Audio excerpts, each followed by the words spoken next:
Olá, gente. Começando aqui a nossa transmissão ao vivo. O nosso bate-papo hoje vai ser com a companheira Beni. Esperar ela entrar para a gente começar aqui a conversar. Vamos estar discutindo violência estatal, vamos estar discutindo racismo estrutural.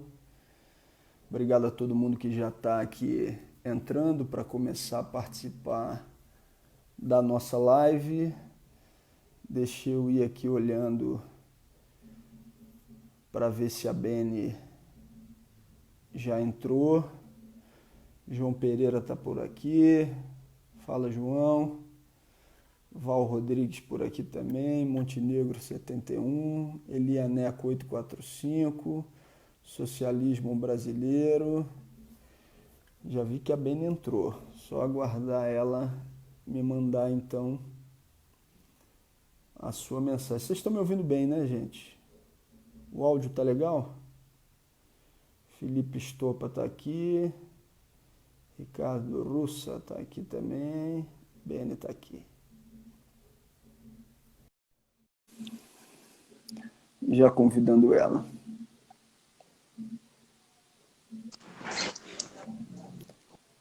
Beni, Oi, Glauber. como é que você tá?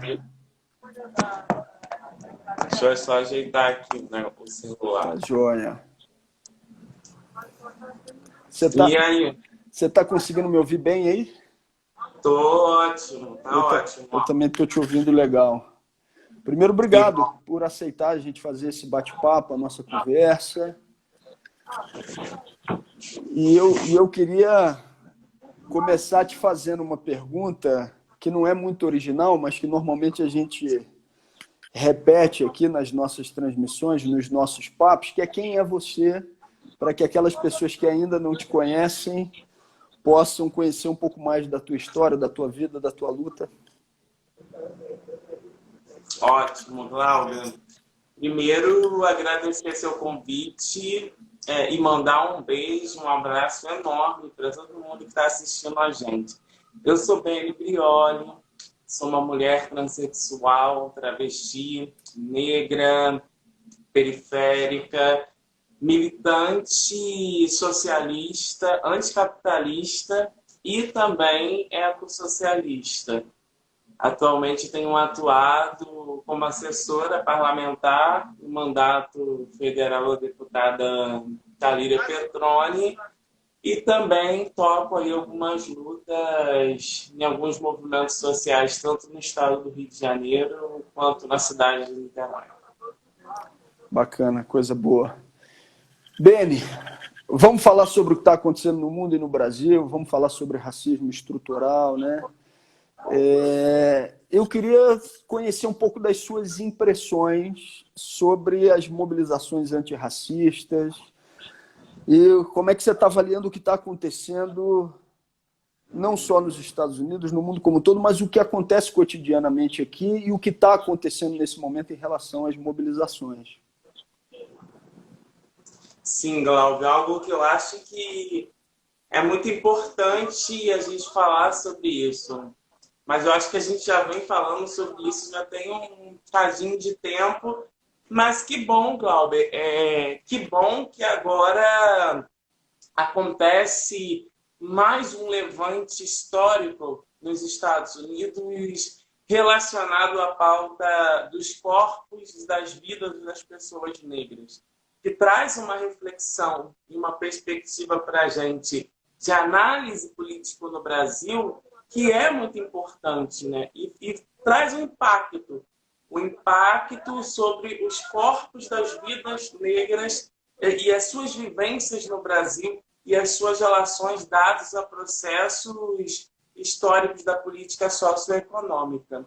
Quando a gente, quanto pessoas negras, a gente fala que no Brasil a gente vive um processo escravocrata mal encerrado e que nesses 40 anos aí de uma democracia, onde os nossos corpos, quanto preta, quanto pessoas de favela, quanto pessoas oriundas de um processo não encerrado de igualdade para as pessoas pretas, levou o que é o Brasil hoje.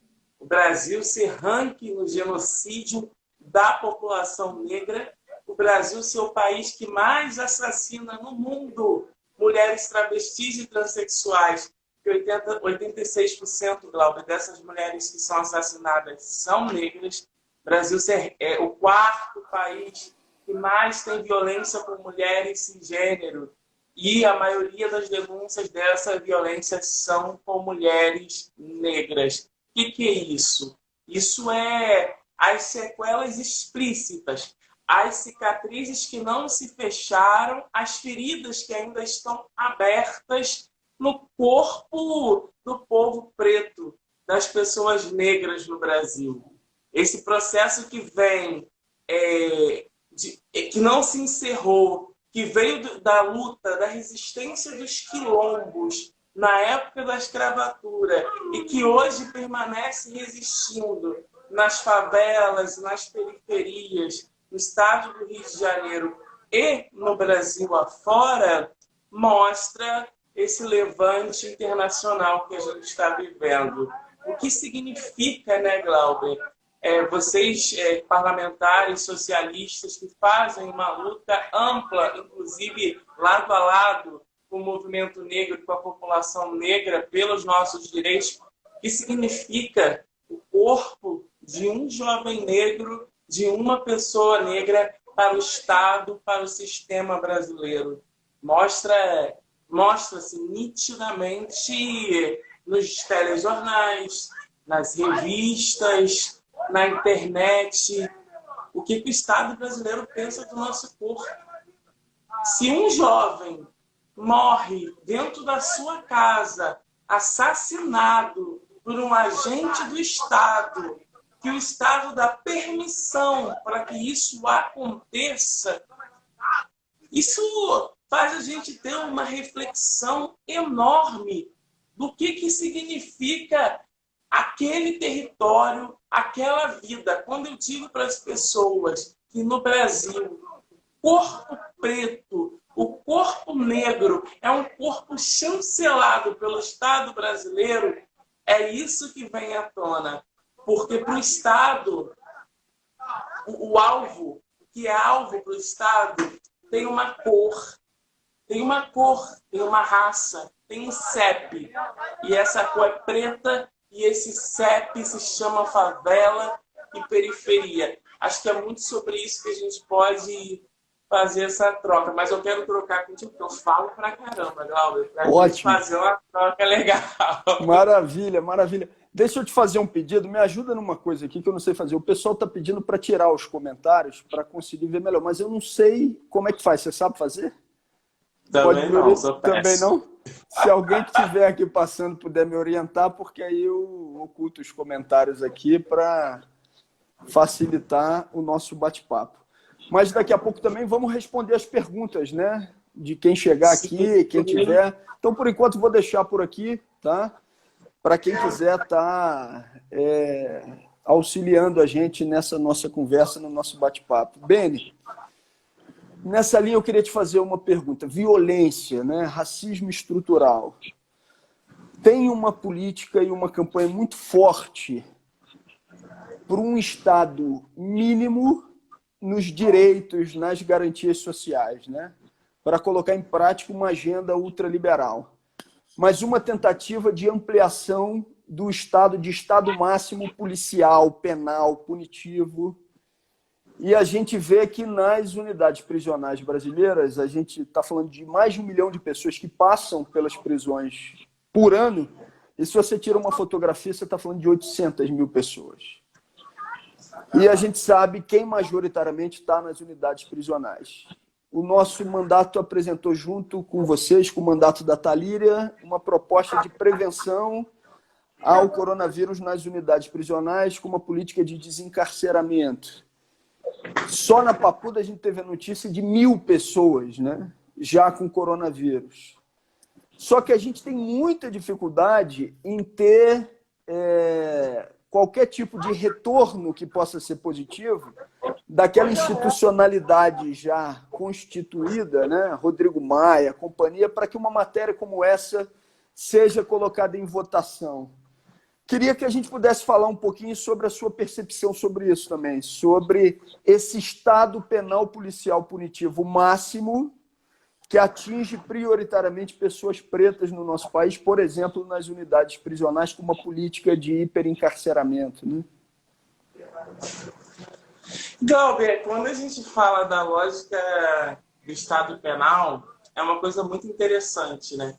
Porque se a gente for ver no processo colonial e na estrutura Brasil, quando nós, pessoas negras, né, somos sequestrados de África, né, onde inclusive eram os reis e rainhas, onde tínhamos as nossas riquezas, nossos impérios construídos e fortalecidos através de uma política de total igualdade entre negros e negros.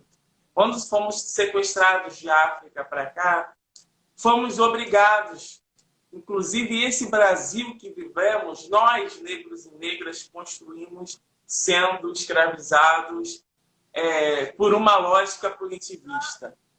E essa lógica punitivista, ela é uma lógica enraizada nas questões raciais. A gente vai olhar e se debruçar sobre uma lógica punitivista brasileira e a gente vai entender para quem que serve as medidas de punição e quem paga com as medidas de punição na sociedade brasileira.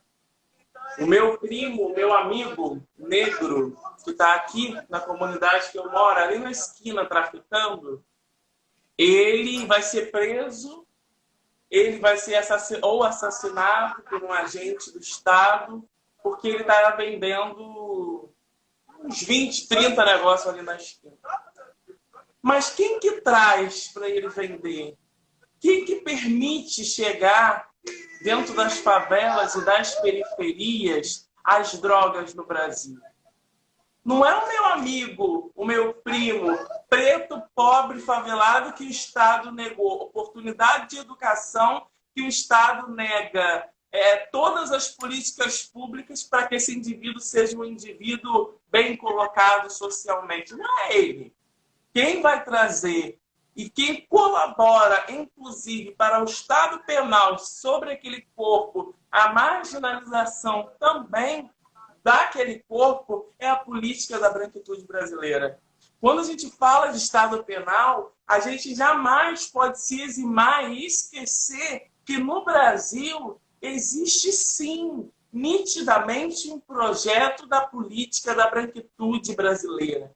Um projeto que passa sobre uma questão de colonização sobre os nossos corpos de pessoas negras, que está aí colocado, dado, para defender as linhagens dos senhores do café, dos barões do engenho e todos aqueles que vão hierarquicamente, geracionalmente, defender as suas riquezas.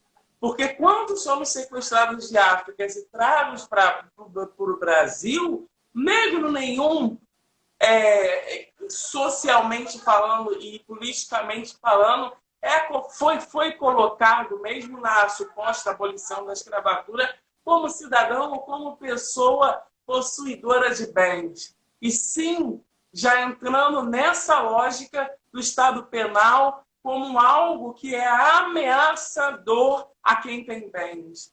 E isso precisava de uma política racista e genocida para que se defendesse os bens, os interesses capitalistas, os interesses de sangue, de morte, de dor da política da branquitude. Acho que quando a gente vê muitos empresários e milionários que estão sobre o sistema penal, que passam por esse processo de justiça, que estão presos em casa, que estão em celas privilegiadas, que não passam nem um pouquinho, inclusive, por essa lógica de qualquer perigo de aglomeração ou de outras questões de saúde, não só de saúde física, mas emocional e etc., dentro dessa lógica do sistema penal. O sistema penal foi feito por uma limpeza, para limpar parte da sociedade. E essa limpeza, Glauber, ela vem do processo de escravatura. Essa limpeza do sistema penal é uma limpeza do sistema de trabalho, é uma limpeza do sistema de saúde, é uma limpeza de todas as camadas da sociedade. Porque o corpo preto, o corpo pobre, o corpo do favelado, ele é visto como algo sujo, não aceitável e não recomendável na sociedade brasileira. E é por isso que, às vezes, a gente faz questão de trazer esse empoderamento político da lógica, inclusive, quando o preto, quando a preta, quando a pessoa negra tenta ascender socialmente dentro desse país capitalista, o quanto que esse corpo tem que se higienizar, o quanto que esse corpo tem que passar por uma lógica de limpeza total para tentar se inserir dentro de uma sociedade capitalista punitivista enraizada das questões de branquitude. O punitivismo, além do sistema penal, o punitivismo ele vem de uma tradição familiar, o punitivismo vem no corpo do negro, o empoderamento, inclusive, que a gente vê hoje da grande esquerda, das mulheres negras, quando a gente fala da estética, quando a gente fala do cabelo, quando a gente fala das questões do corpo. Mas olha quantos anos, Glauber, mulheres negras foram penalizadas socialmente falando pelos seus cabelos afros, pelos seus belos cachos enrolados. Olha quantos anos, até os dias de hoje, homens negros foram penalizados e são, dentro do sistema social no geral, perseguidos nos mercados por ser negro, por ter um estereótipo marginal, perseguido nas ruas, não só pelos agentes do Estado, mas pelo próprio setor da burguesia, pelo próprio setor capitalista, porque esse corpo é sempre um alvo, esse corpo é sempre uma ameaça, esse corpo sempre precisa ser punido. É claro que esse corpo tem que ser punido, porque esse corpo é um corpo que nasceu no Brasil na lógica capitalista, na lógica punitivista, na lógica da branquitude. É um corpo que está ali para se subordinar. Se esse corpo não for subordinado, esse corpo então vai ter que ser punido, vai ter que ser rechaçado, tem que ser assassinado, tem que ser preso. Quando a gente fala da morte do Geórgio e o que leva as pessoas às ruas em plena pandemia, plena expansão da Covid-19, onde tem muita gente morrendo, inclusive, e a preocupação era... Eu parei para pensar em casa e falei, nossa, meu Deus, a gente está dado a um processo gravíssimo de saúde que as pessoas estão morrendo. Mas as pessoas não aguentam mais morrer, as pessoas pobres e as pessoas negras não aguentam mais morrer dentro das favelas e das periferias. As pessoas morriam antes da Covid, estão morrendo durante a Covid-19, morrem pela infecção do vírus, morrem porque o Estado é brutal e aproveitou toda essa situação, inclusive, para ser pior ainda. Morre porque o Estado acha que com a inflação, inclusive, que o setor econômico se aproveita diante da Covid-19, com inflações cada vez mais altíssimas. O quilo do feijão, o quilo do arroz, o preço do pão, quanto subiu? A gente se comprava um quilo de arroz, Glauber, a R$3, 2 e pouco. Você compra agora um quilo de arroz a R$6. Imagina para essa mulher preta que tem 6 filhos dentro de casa para poder sustentar, com todas as políticas de assistência e de Estado de direitos ausentes do corpo dessa mulher. Olha a punição. A lógica do punitivismo não é só criminal. Isso é importante a gente entender. A lógica da punição, que é sistêmica, é uma punição do nascer ao morrer, sobre a lógica do corpo preto brasileiro. Acho que é importante a gente dialogar sobre isso. Mas fala aí, que eu falo pra caramba.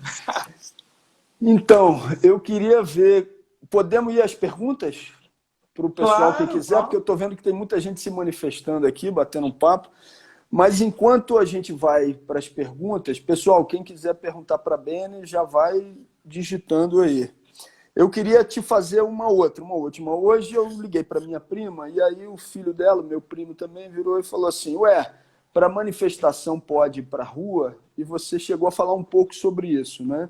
E eu estava agora num programa de rádio com a Luana, a Negra Lu, e ela estava me dizendo: Pô, vocês vêm me cobrar agora? Falando de mim, não, né? Das cobranças que eram voltadas a ela, porque eu tô na luta antirracista numa hora, 2 horas na manifestação, se vocês me obrigam a estar diariamente 3, 4 horas dentro do ônibus lotado, e aí na hora que eu vou para a rua fazer a luta que é tão necessária para a minha sobrevivência, isso ainda é colocado nas minhas costas. Queria que você pudesse falar um pouco sobre isso também, sobre a contradição, que a gente sabe que a gente está vivendo um momento duríssimo, né, de ampliação dos efeitos da pandemia, onde a gente o tempo inteiro estimula a não aglomeração, o isolamento social, mas ao mesmo tempo de um governo que trabalha para impedir o isolamento social, boicota o auxílio emergencial, a renda básica para que as pessoas possam sobreviver, e as pessoas então vão fazer um grito de democracia, e democracia,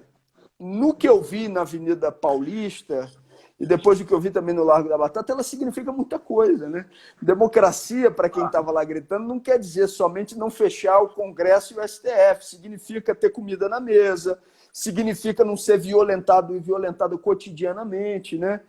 Tem contradição, como alguns tentam indicar, em estar lutando nesse momento? E se tiver, né, como é que a gente lida com essa contradição pela necessidade da luta antirracista e antifascista que estão nas ruas do Brasil e estão no mundo como um todo, né? Acho que a maior contradição, Glauber, foi alguns setores entenderem que o Brasil aderiu a um processo de quarentena e de isolamento. As pessoas realmente acreditaram nisso. Nossa, eu estou aqui trancadinha no meu apartamento, liberei minha diarista, estou aqui, peço minhas compras online, entrego na minha casa, eu vou aderir ao isolamento, porque eu não quero ser infectada, não quero passar e etc. Só que a gente não entende que a política de isolamento hoje no Brasil, ela é uma política de isolamento para a classe média e daí para cima. Porque a pessoa que é pobre, e a gente tem que entender que no Brasil existe miséria, extrema miséria. A pessoa que é pobre, que vive na extrema miséria, ela não entrou no processo de isolamento. Claro, eu atendo pessoas, inclusive nós, pessoas negras, militantes, também não tivemos a oportunidade de entrar no isolamento total. Pela lógica, inclusive, dos nossos que estão para trás, a gente não pode deixar que eles fiquem. Eu atendo pessoas durante a pandemia e isolamento, Glauber, que não tem... Para você ter ideia, não tem certidão de nascimento e não tem documento para entrar no auxílio social. Todas as sequelas de um processo de escravatura não concluído, não encerrado sobre o corpo do negro no Brasil, a Covid-19 evidenciou, jogou na cara para quem não queria ver, para quem via e não entendia, ou para quem nunca viu. Jogou, está estampado na cara, está estampado hoje no Brasil. O processo escravocrata mal concluído, está estampado o racismo estrutural, o racismo socioeconômico que vivem as pessoas negras no Brasil. Quando as pessoas vão às ruas pela manifestação, elas não vão às ruas, gente, porque elas estão rompendo um processo de isolamento, de quarentena, não, porque elas não estão tendo. Elas não estão tendo. Eu moro numa casa, da minha casa dá para ver a ponte do Rio de Niterói. Tem engarrafamento todo dia, cheio de ônibus. Você entra no ônibus, tem muitas pessoas dentro do ônibus, as pessoas estão indo trabalhar, as pessoas não têm oportunidade de fazer quarentena. Você vai no mercado, você vai em todos os lugares, quem tá nos servindo ali são pobres, pretos e favelados e periféricos, que não têm a oportunidade de fazer quarentena. Ou seja, essas pessoas foram às ruas não para quebrar uma quarentena, mas para quebrar um sistema, inclusive, super, hiper, mega racista, que disse que ela não, você não vai ter quarentena. Quem vai ter quarentena? Funcionário público, fulano de tal, fulaninho aqui, não. Mas a gente precisa de vocês aqui para continuar servindo a sociedade. Como é que as pessoas vão comer? Quem vai entregar comida na tua casa? Quem vai servir você? Isso, no geral, falo de nós. O condicionamento socioeconômico vai mostrar nitidamente as questões raciais. E a Covid-19 trouxe isso com muita força. Nunca houve, Glauber, uma mobilização no Brasil da forma que está havendo para as pessoas se alimentarem, por exemplo, as ações sociais. Eu faço ações sociais desde que eu me entendo como militante há muitos anos. E eu nunca recebi tanta força, nunca consegui distribuir tanta alimentação para os meus irmãos e minhas irmãs pobres e favelados como agora. Mas isso é porque o mundo e a sociedade brasileira está mudando, se comovendo? Não, isso é porque as pessoas estão com medo dos preços irem cada vez mais para a rua e infectar a burguesia. Isso é o medo. Quando se fala há muito tempo das pessoas em situação de rua, a maioria dessas pessoas são negras, óbvio. Vem desse processo escravocrata.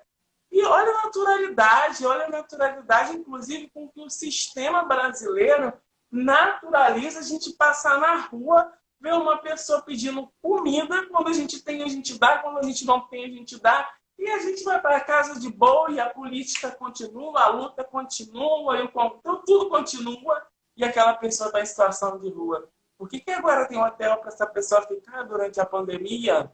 É porque estão com medo dela morrer? Porque tem gente que morreu. Já vários morrem de frio ali na rua, vem a Polícia Civil, a SAMU e vai tirar. Não, porque essa pessoa vai ser um risco para quem vai para a classe média que vai entrar no banco, essa pessoa vai ser um risco andando na rua, espalhando o vírus para outras pessoas que merecem viver.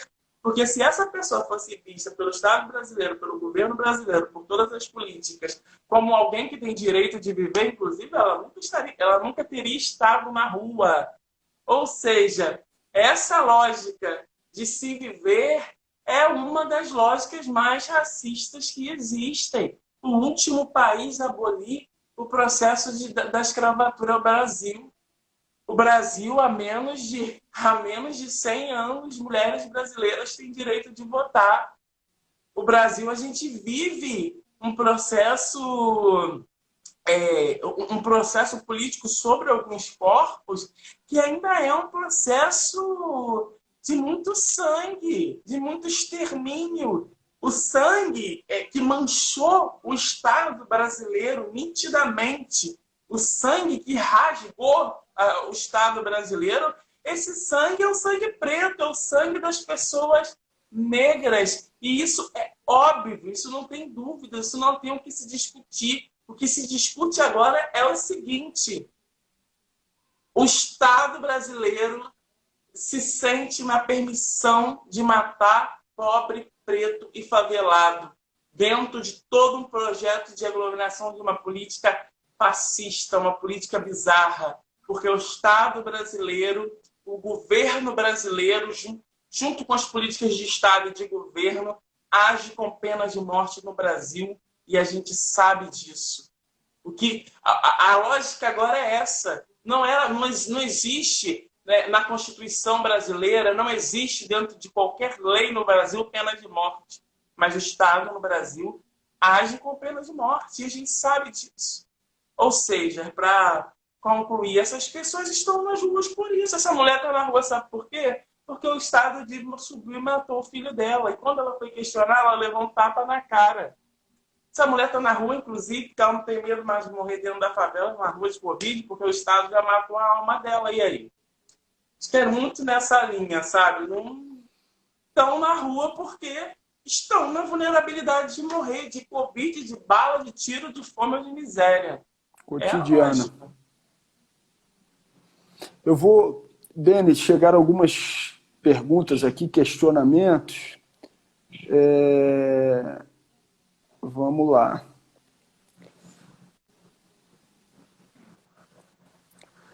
Tcharam. Tá aqui.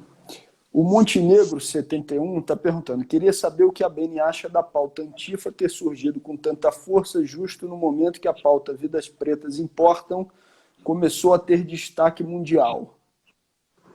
Tem contradição, ou seja, de você fazer a luta antirracista e a luta antifascista? Montenegro mandou essa pergunta. Então, só existe uma explicação para isso. Não existe luta antifascista sem ser antirracista. Porque, inclusive, o fascismo ele é predominante da desigualdade racial que vai gerar a desigualdade social e todas as desigualdades socioeconômicas que não existem no Brasil. Todo mundo que é antirracista é antifascista. E quem se diz antifascista e não é antirracista, não é antifascista. Só isso. Perfeito. Deixa eu ver aqui. A Maria Angélica Rocha está dizendo: acho irritante um casal rico postando lives, brincando com seus príncipes e princesas, dizendo fiquem em casa, e aqueles casais que, se não forem para um ônibus lotados, para alimentar seus filhos. Concordando aí com aquilo que você disse. A Nícia Alcântara 5 está dizendo: que dor, né? A partir do teu relato.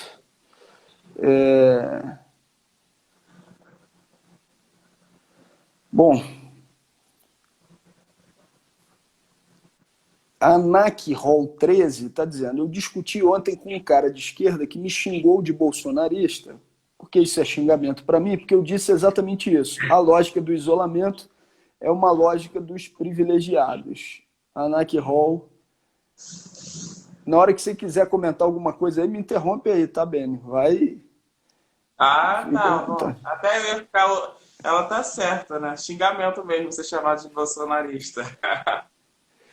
Teve uma outra moça aqui na nossa página que falou que não aguentava o vitimismo, aí Ipim04 está dizendo: qual o vitimismo, Gerlane? A fome, a morte, o desemprego, o abandono do Estado, né? E a Tayane Alecrim também está respondendo a ela: a dor que não dói na pessoa, ela diz ser vitimismo, falta empatia e compreensão. Que vitimismo, né? As pessoas morrerem de fome. 56% do trabalho informal no Brasil ainda serem ocupado pelas pessoas negras. Os menores salários ainda serem das pessoas negras.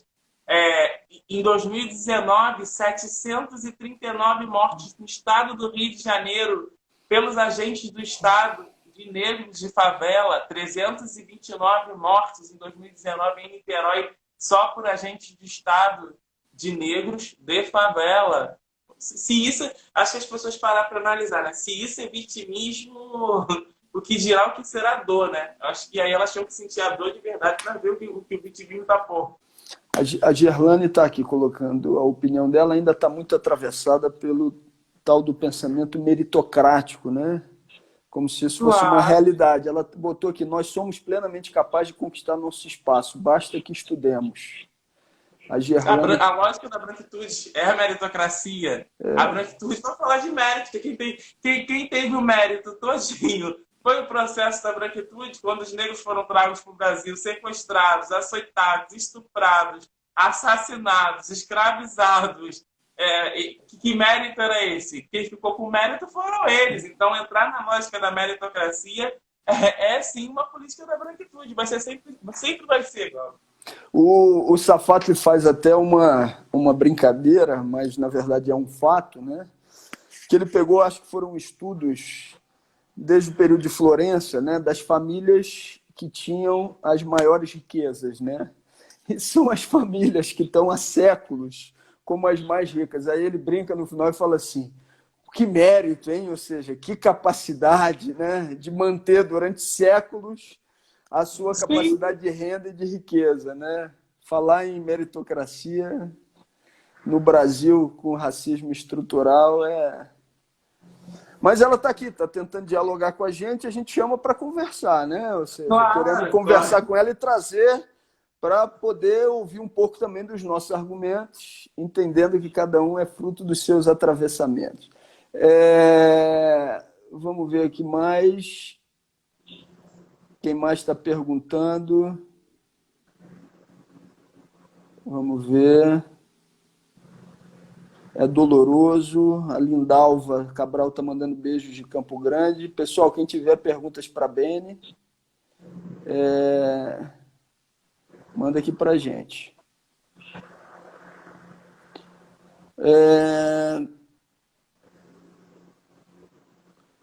Bene, você está vendo as perguntas aí também? Então, eu não consigo ver. Não, só eu. Não estou vendo. É só você mesmo. E PIN04 está dizendo, Bene, eu concordo com tudo que você falou, mas fico tentando pensar como vamos fazer agora.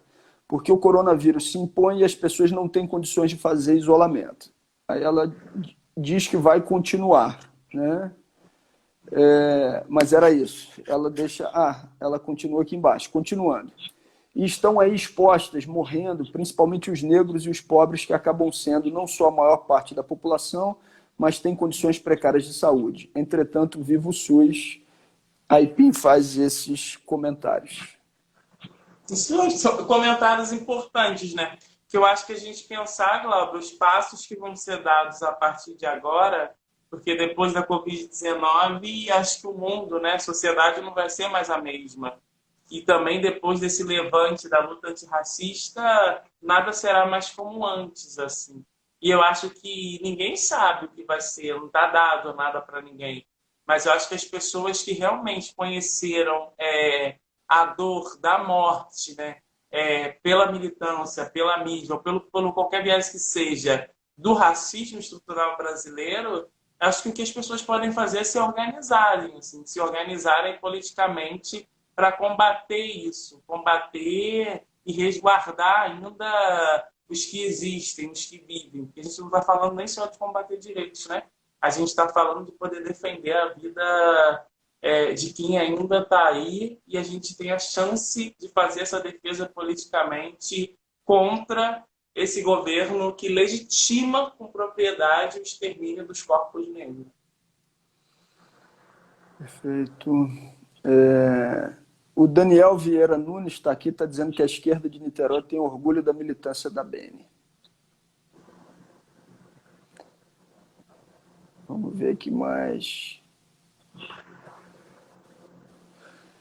Max Alexander está perguntando, essa onda iconoclasta que vem surgindo na Europa e Estados Unidos atacando as estátuas que representam o racismo estrutural podem refletir de que forma aqui no Brasil? Já está refletindo, né? Eu acho que a reflexão já está sendo dada. É claro e óbvio, né, que os Estados Unidos, os negros dos Estados Unidos têm um protagonismo muito forte na luta antirracista devido à sua auto-organização ser muito mais antiga do que na sociedade brasileira, né? A gente tem grandes referências no Brasil, mas também grandes referências da luta antirracista nos Estados Unidos. Mas a reflexão teve uma reflexão muito forte. E não só uma reflexão, teve uma reprodução dessa reflexão nas ruas de todo o Brasil. Estados e cidades de todo o Brasil foram às ruas pedir, né, pelo seu direito à vida e pedir pela derrubada de um Estado, de um sistema que age com pena de morte pelos agentes do Estado sobre os jovens negros dentro das favelas e das periferias, mas não só isso, pela derrubada do racismo estrutural, que ainda, quando não mata, tira a vida, tira a esperança, mata a alma, rasga o coração, aflige a saúde mental e conturba a vida e a rotina do corpo preto todos os dias e todos os minutos no Brasil. E PIN04 está dizendo aqui, Bene, que o nome dela é Isadora. Está pedindo desculpas porque não tinha se identificado. A Thaís.rdg está dizendo que fica triste quando vê pessoas pobres que acreditam na meritocracia. O Val Mil está falando lá de Salvador, Bahia, está aqui acompanhando. Suzana, 2011, está aqui mandando a sua cara de contentamento. Cileide Lopes também, Ronaldo Câmara. advogado, Valmir Bahia presentes. Falemos 11. Olá, parabéns pelo diálogo, obrigado por nos ajudar a ser humanos de verdade. Deixa eu ver se tem mais alguma pergunta. Derli de Souza Alves está perguntando o seguinte: Beni, você vê outra solução melhor para buscar minimizar desigualdade e racismo? É a pergunta da Derli de Souza Alves. Melhor do que o quê? Talvez esteja numa complementação de uma outra pergunta, né, da Derli. Mas ela pergunta isso, se você vê outra solução melhor para buscar minimizar desigualdade e racismo. Cláudio, desculpa, acho que eu tive um problema aqui de conexão, que eu não estou ouvindo sua voz, mas estou Consegue me tentando ouvir ajustar agora? aqui. Não Agora estou não? conseguindo ouvir, mas Não? eu estou ajustando aqui. Tá. Eu vou, enquanto a Beni vai tentando ajustar, lendo os outros comentários. O Conselhos do Cabeça Mofada, meu irmão Glauber Braga, te admiro muito, parabéns, obrigado. Erickson Medeiros também, obrigado. A Derli de Souza Alves aqui está complementando, buscar educação, né? Deixa eu ver aqui se a Beni voltou a entrar, para eu poder chamá-la de novo, para a gente retomar aqui a live. X Juan BR, boa noite, camarada. Efraim Naftali, obrigado, está dizendo que é fã. Beni está aqui de volta, deixa eu chamar lá.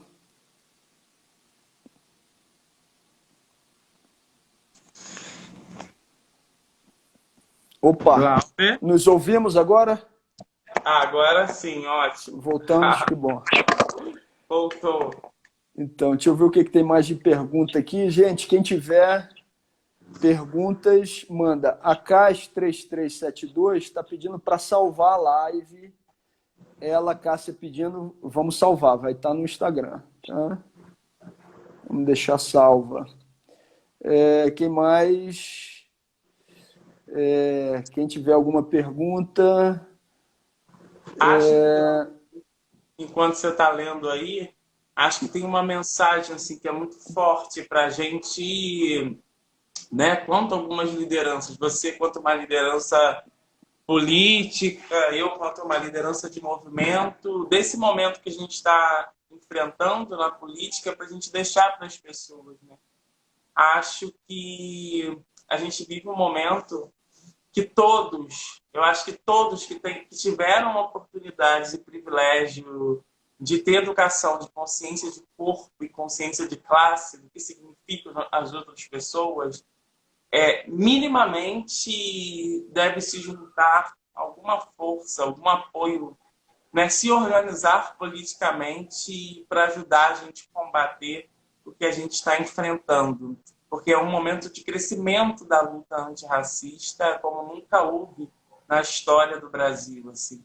E a gente está num momento muito forte de reorganizar setores que nunca chegou, sabe? A política para empoderar vozes, corpos e pensamentos.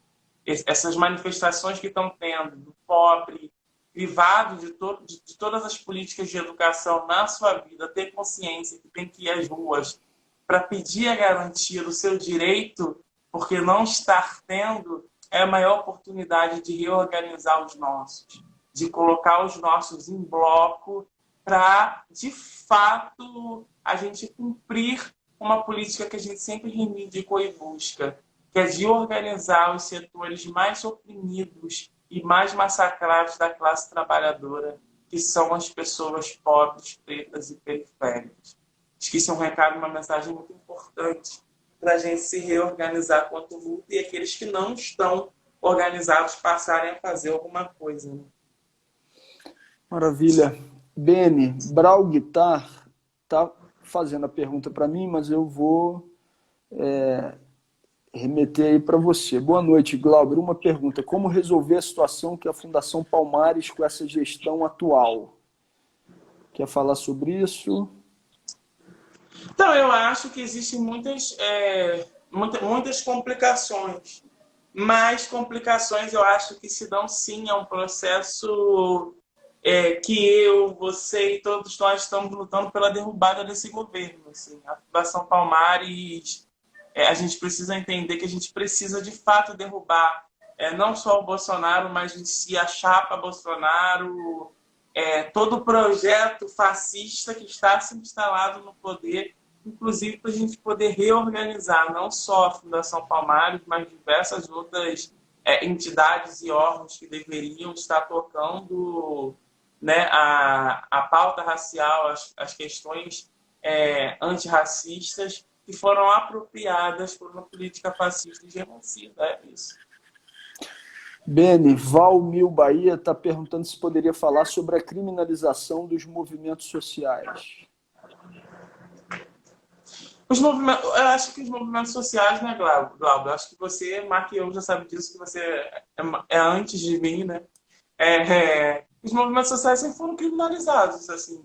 Na história que a gente vive no Brasil, na história de luta, na história da esquerda, sempre houve uma criminalização muito forte dos movimentos sociais. Está havendo mais agora, porque o que mais mata o capitalismo, o Estado fascista, é ver que o oprimido está reconhecendo a sua opressão e passando a lutar pelos seus direitos.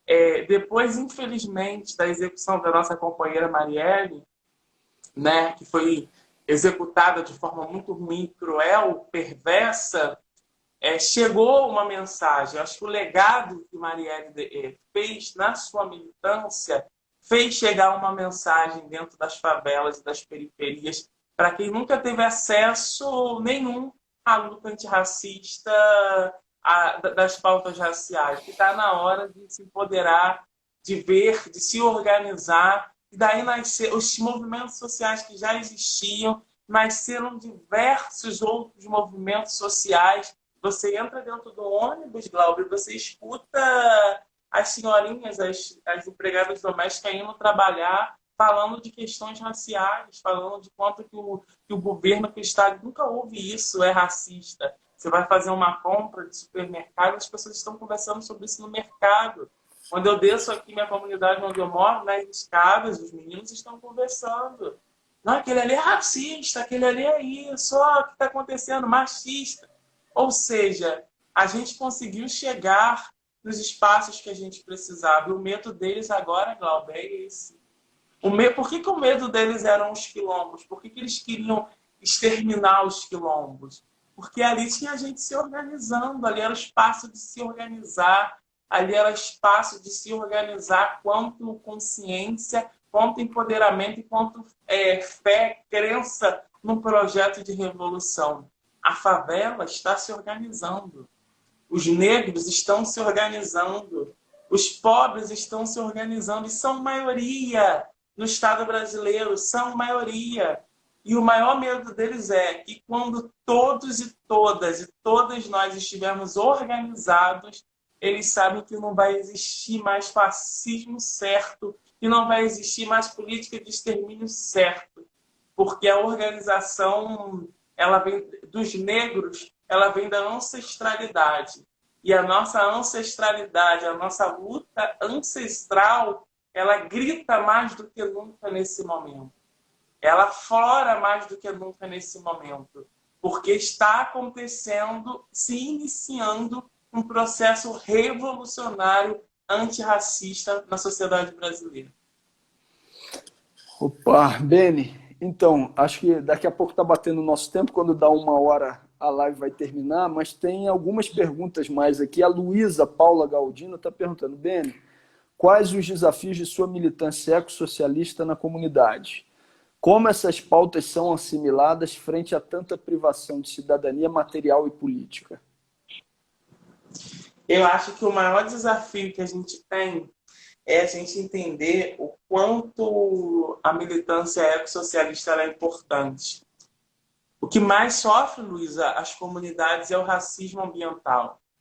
O racismo ambiental, ele desestrutura, ele rompe com muitos processos de vida, de histórias e memórias. Quantas pessoas negras e pobres perdem as suas casas, perdem a sua história, sua tradição, seu enraizamento naquele local por uma questão de racismo ambiental. Quando a gente fala de ecossocialismo, quanto mulher negra que sou, eu estou querendo, de fato, que essa questão do racismo ambiental ela é uma questão nítida que a gente tem que tratar dentro dessa lógica de ecossistema. O racismo ambiental ele está estruturado, ele é estruturante dentro das favelas e periferias. E todos e todas nós que temos consciência, a gente sabe disso. Eu acho que agora a missão, e uma das maiores missões, é essa. Como que a gente dialoga com o nosso povo, com a nossa gente, sobre ecossistema, sobre racismo ambiental e sobre a pauta ecossocialista no geral. O Adriano Psico 2018 aqui está fazendo uma pergunta: como é que estão as ações referentes à MP 979? É aquela que o Bolsonaro fez com que o Weintraub pudesse nomear diretores, reitores para as universidades federais ligadas à extrema-direita. Teve muita pressão.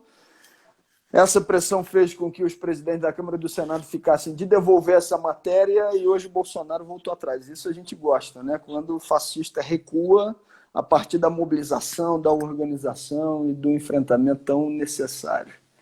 É isso que a gente existe, né, Glauber? É isso aí. A Helena Schuller está dizendo: bela fala, Beni. A Miriam Mariano, força guerreira.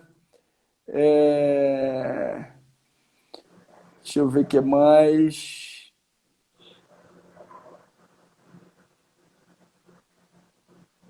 Deixa eu ver.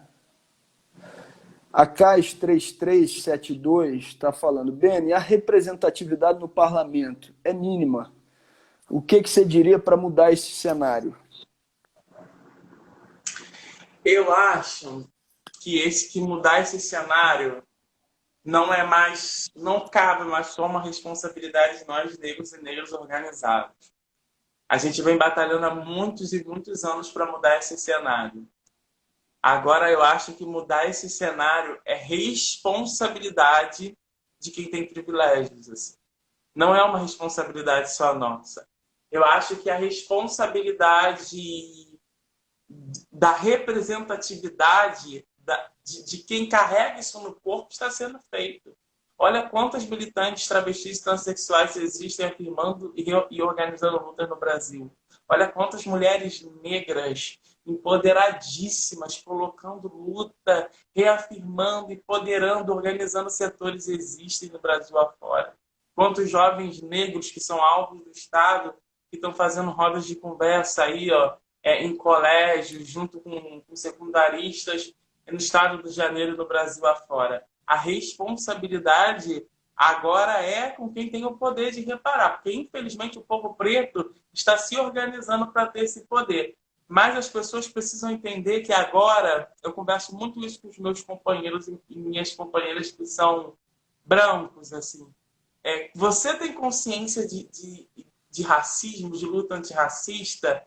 Tá na hora de você pegar aquela sua irmãzinha, aquele seu irmãozinho, que é preto, que luta, que tem ideal, que não adianta ser só preto, não pode ser capitão do mato também, né? Acho que esse debate é muito importante, que luta por uma sociedade justa, igualitária, por um mundo de igualdade, colocar do seu lado e caminhar junto com eles. Assim, acho que o que você, Glauber, Flávio Serafini e outros parlamentares do PSOL têm feito de entender a necessidade de ter pessoas negras, mulheres negras, outros socialistas negros ocupando esses espaços, eu acho que é isso, entendeu? Dar visibilidade, colocar do lado, caminhar juntos, porque não estamos lado a lado a nível estrutural na sociedade. Então, quando a gente pega, coloca do lado e faz questão de estar ali caminhando juntos e juntas, a gente está, sim, começando um processo para corrigir essa desigualdade de representatividade, não só no parlamento, mas em todas as esferas de ocupação de espaço de poder.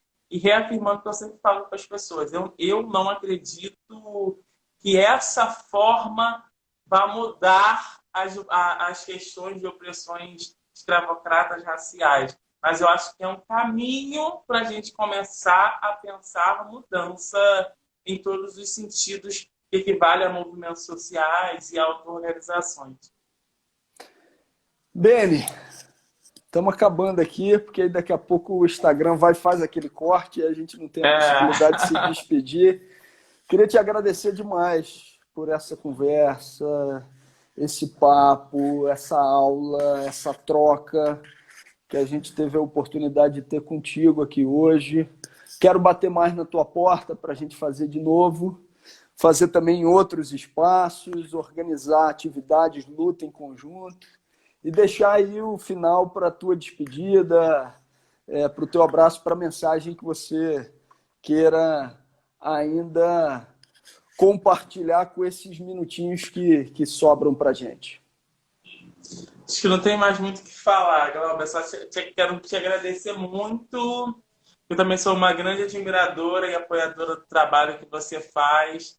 Acho que é muito bonito essa luta que a gente está construindo juntos e juntas, quanto setor partidário organizado para além, com os movimentos sociais, que a gente esteja aí, né, fazendo o que a gente está fazendo, impulsionando para trazer mais e mais e mais e mais, organizar os outros pretinhos, as outras pretinhas, os outros irmãos, as outras irmãs, e fazer o que a gente mais ama, que é nítido ver nos seus olhos e nos olhos dos companheiros e das minhas companheiras, que é lutar por um mundo mais justo, lutar por uma sociedade mais igualitária. Eu acho que é essa mensagem, deixar um beijo para todo mundo que me assistiu, que te assistiu, todo mundo que está tendo carinho nas redes sociais, de compartilhar os nossos materiais, de falar sobre racismo, de conversar com a família na mesa de jantar,